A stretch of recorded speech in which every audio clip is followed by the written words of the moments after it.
Dalam sejarah Islam, nasab atau garis keturunan menjadi salah satu aspek yang sangat dihargai, terutama jika menyangkut keturunan Rasulullah Muhammad SAW. Tidak sedikit kelompok yang mengklaim memiliki garis keturunan dari Rasulullah, termasuk kaum Ba'alwi. Polemik yang muncul seputar nasab ini bukanlah semata-mata soal klaim keturunan, juga menyangkut ajaran-ajaran yang dibawa oleh kelompok tersebut, yang bagi sebagian besar umat Islam dianggap tidak sejalan dengan ajaran Islam yang murni. Kaum Ba'alwi, yang juga dikenal sebagai Habaib, mengklaim bahwa mereka adalah keturunan langsung dari Rasulullah Muhammad SAW melalui jalur Sayyidina Ali bin Abi Thalib dan Sayyidah Fatimah. Klaim ini menimbulkan berbagai reaksi dari umat Islam, baik yang mendukung maupun yang menentang. Dalam tradisi Islam, menghormati Ahlul Bait atau keluarga Rasulullah adalah sesuatu yang diperintahkan oleh Allah Subhanahu wa Ta'ala. Yang menjadi persoalan adalah ketika klaim nasab ini disertai dengan ajaran-ajaran yang dianggap menyimpang, seperti pengkastaan dalam agama, glorifikasi yang berlebihan terhadap leluhur, serta promosi tahayul dan khurafat yang tidak masuk akal. Pengkastaan dalam agama adalah salah satu ajaran yang paling banyak dikritik oleh kalangan ulama. Kaum Ba'alwi percaya bahwa mereka memiliki kedudukan yang lebih tinggi dibandingkan umat Islam lainnya, khususnya mereka yang bukan keturunan Arab. Bahkan, mereka memandang bahwa keturunan Ba'alwi sebagai bagian dari Ahlul Bait memiliki hak-hak istimewa yang tidak dimiliki oleh umat Islam lainnya. Dalam pandangan mereka, kedudukan mereka lebih tinggi dari umat Islam biasa, khususnya warga pribumi. Walaupun Habibnya jahlun, maksudnya bodoh, kata Iwan, itu ukurannya perbandingannya amat 70 kiai yang alim. Hal ini jelas menimbulkan keresahan di kalangan umat Islam, terutama karena ajaran Islam secara tegas menolak segala bentuk diskriminasi berdasarkan keturunan atau asal-usul. Dalam Al-Quran, Allah Subhanahu wa Ta'ala berfirman, "Hai manusia, sesungguhnya kami menciptakan kalian dari seorang laki-laki dan seorang perempuan, dan kami menjadikan kalian berbangsa-bangsa dan bersuku-suku supaya kalian saling mengenal.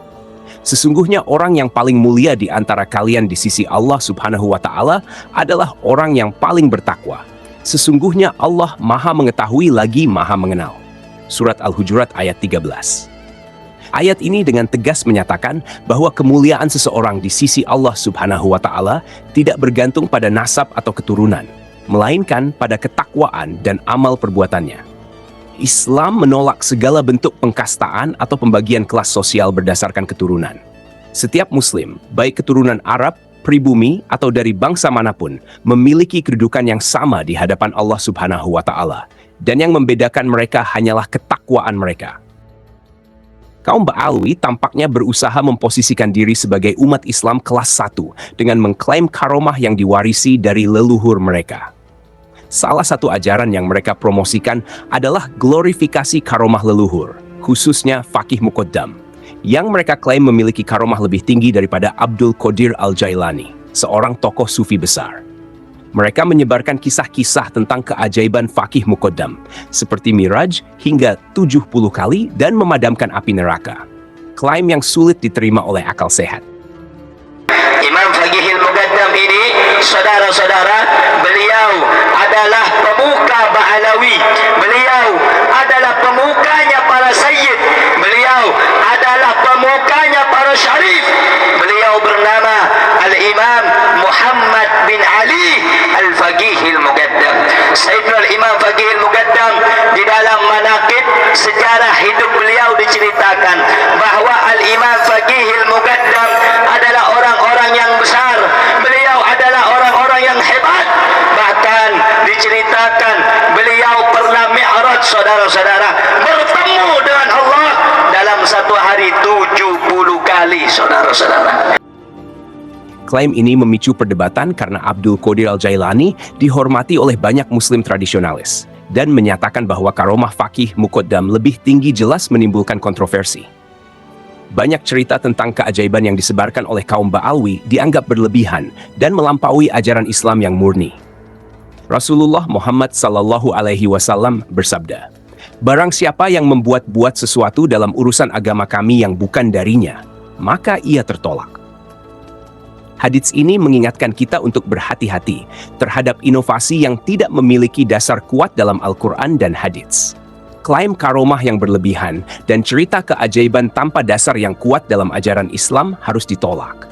Selain itu, kaum Ba'alwi juga mempromosikan tahayul dan khurafat yang seringkali bertentangan dengan akidah Islam. Banyak ceramah mereka dipenuhi dengan cerita mistis yang melampaui batas dan bertentangan dengan ajaran murni Islam. Dalam Al-Quran, Allah Subhanahu wa Ta'ala berfirman, "Dan janganlah kamu melampaui batas, karena Allah Subhanahu wa Ta'ala tidak menyukai orang-orang yang melampaui batas." Mengagungkan seseorang atau kelompok tertentu secara berlebihan bisa menyesatkan dari ajaran yang benar. Islam mengajarkan keseimbangan dalam menghormati tokoh agama tanpa berlebihan. Pengagungan yang berlebihan terhadap seseorang, bahkan tokoh agama, bisa mengalihkan kita dari ajaran Islam yang sebenarnya.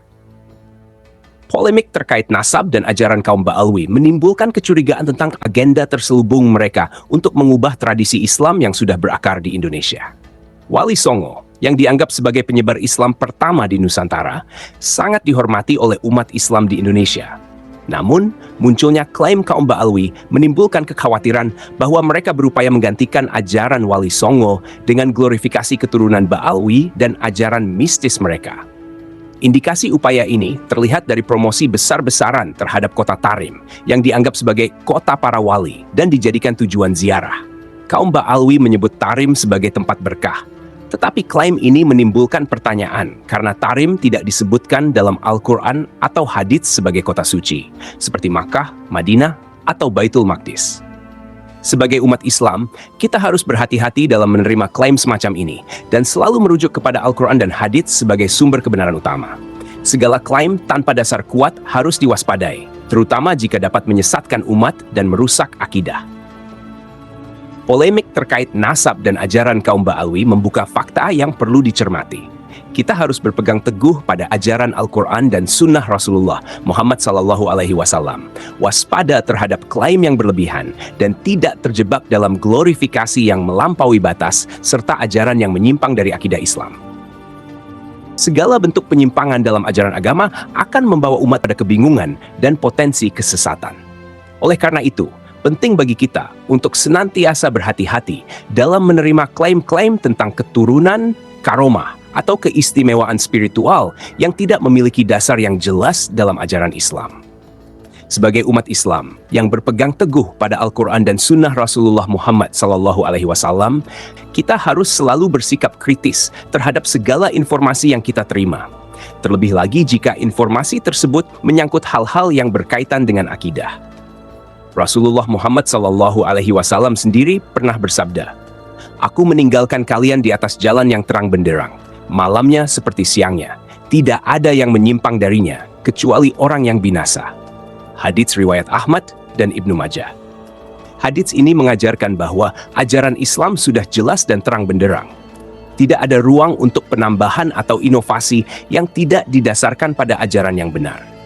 Apabila kita merasa ada hal-hal yang bertentangan dengan ajaran tersebut, maka kita harus kembali kepada Al-Quran dan hadits untuk mencari kebenaran. Mengakhiri video ini, mari kita selalu mengingat pentingnya menjaga kemurnian ajaran Islam dan menghindari segala bentuk penyimpangan yang bisa merusak keimanan kita. Jangan mudah tergoda oleh klaim-klaim yang tidak berdasar, dan selalu merujuk kepada ajaran Rasulullah Muhammad SAW yang sudah beliau sampaikan dengan begitu jelas.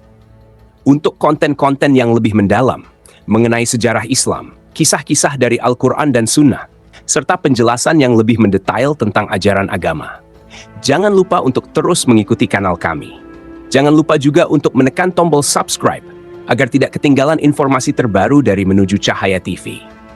Terima kasih telah menonton. Semoga Allah Subhanahu wa Ta'ala senantiasa memberikan kita petunjuk dan rahmat-Nya. Wassalamualaikum warahmatullahi wabarakatuh.